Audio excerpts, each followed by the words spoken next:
بص عاجلا انت هتحتاجه على الشاشة. البطاريه بتاعتك نايمه، بدل ما نقف محتاسين وعمالين ندور حد يدينا وصله، لا اشتري وصله زي كده كواليتي نضيف حلوه وعليها عرض، واركنها في شنطه العربيه، احتجتها يبقى انت معاك لك ولغيرك.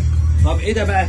دي وصله كابل، الفرده الواحده 2 متر ونص، يعني عربيتك تبقى عطلانه تحت في الجراج في الباركنج، هجيب عربيه اوقفها فوق على اول الباركنج ووصل منها. عربيتك واقفه عطلانه في حاره، هوصل من الحاره الثانيه. طبعا ده تشبيه، ده استعاره من السلك طويل 2 متر ونص، تمام؟ بس هو كواليتي نضيف.